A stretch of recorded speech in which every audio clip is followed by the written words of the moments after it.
Oh, the 80s. That was an awful hairdo. Nothing was good about that time. I just wanted to say thank you to Robin Shepard, who is not here tonight, for that introduction, and John Holt, the videographer. They have a knack for making the ordinary seem pretty special, so I want to thank them for that.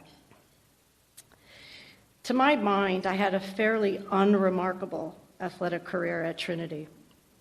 One not decorated with medals or All-American honors or records that still stand today. And I certainly wasn't written about in Life magazine or Sports Illustrated or drafted by the LA Rams. For these reasons, I feel incredibly humbled and incredibly privileged and a little sheepish to be sharing this distinction with my fellow inductees. And actually, I have a special shout out to Bill Doyle, a fellow 85 classmate of mine. And many thanks to Drew and the entire athletic department for putting this special evening together, especially in the midst of a pandemic, and having just had another one September 17th. It's a difficult task selecting the most deserving athletes, coaches, and administrators, a task grounded in tireless research and deliberation. So thank you to all involved. And thank you to President Berger Sweeney for validating the student athlete on a campus, and especially at Trinity. My athletic career could be summed up by a few simple numbers. I played in over 200 collegiate games and participated in over 450 practices. And somewhere in all of those hours were my teammates, my coaches, and the love of my life. And when I think about what athletics did for me and the people it brought into my life, I have to believe that ending up at Trinity must have meant the fates were looking kindly on me. Having grown up in a large athletic family, I have a brother and 5 sisters, meant that I would be a team player. But the lessons learned on our family basketball court were those that would prepare me for life. Our cardinal rules were these: if you get knocked down, you get up. You pass the ball, be fearless, and be kind. And my sisters became the ideal of whom I sought out at Trinity. These were my teammates.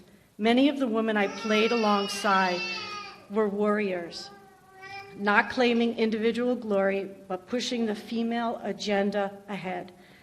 This was the beauty and the joy of playing in the 80s. Not much was expected of the women's teams, but boy, did we kick ass.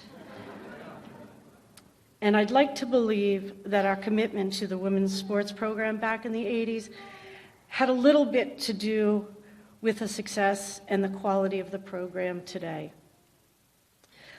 Robin Shepard was my lacrosse coach. Need I say more? She was the tour de force behind everything women and athletics at Trinity. Fate once again proved on my side, having Robin and Karen Erlinson, my basketball and soccer coach, at the helm when Title IX was instituted at Trinity. Though we wore the men's old soccer uniforms as our varsity uniforms, Robin and Karen were relentless in their demands for equality, and many of us owe them our gratitude. And unlike Charlie, I don't remember a game.